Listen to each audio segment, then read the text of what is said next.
Gisugda na karong adlaw ang temporaryong pagpasirado sa Bolton Bridge 2 sa Davao City alang sa himong repair. Busa pipila ka motorista ang mialma sa grabing traffic padulong sa mong tulay. Ang detalye sa report ni Kent Abrigana.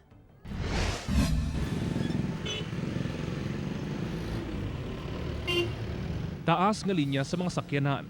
Mao kini ang epekto dihang gisugda na ang pag-repair sa Bolton Bridge 2 sa Davao City adlawng Biyernes. Ang ubang mga motorista o driver mialma. Karon may ginahabol kami na wala. O ang gasolina mahal. Asol kay sir, nya mahal kay krono. Mamay siguro nga agyanan sir kay kung sa Magallanes samot magsuksok po dito, bas lagto kayo dito. Samtang dunay mga commuter nga mibaktas na lang tungod sa grabing traffic. Para save po sa kwarta.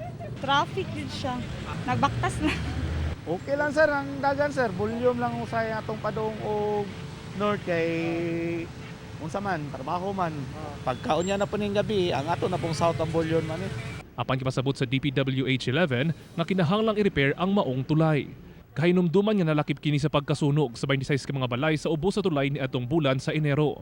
This is to give way to the retrofitting of the bridge pinaagi sa pag-install og carbon fiber reinforced polymer sa tanang girders niini na nakahiago mag-damage tungod sa sunog na nahitabo sa ilalom sa maong tulay ni atong Enero 15. Matod sa City Transportation and Traffic Management Office, dunay mga pamaagi arong dili matanggong sa traffic sa maong tulay. So kung naa ka na dito sa Arcastillo, Boulevard, pwede pa ka mo ato sa Rojas. Righton ka para makato ka Quirino, dinaagi ka diri sa Banqueruhan Bridge all the way to MacArthur Highway. Disim gihapon diri, pwede pud ka mo aging diretso na ka sa MacArthur Highway. Dili na makakuan sa Quimpo Boulevard kung will inform ang atong mga motorista. Og naplano pud sa atong mga motorista kung asa sa moadto. Sa Abril 18 pa target ni mahuman ang pag-repair sa tulay. Sa karon, mga pedestrian o bikers lang una ang mamahimong makatabok dinhi. Kauban si Melchor Awing sa kamera. Ako si Kent Abrigana para sa One Mindanao.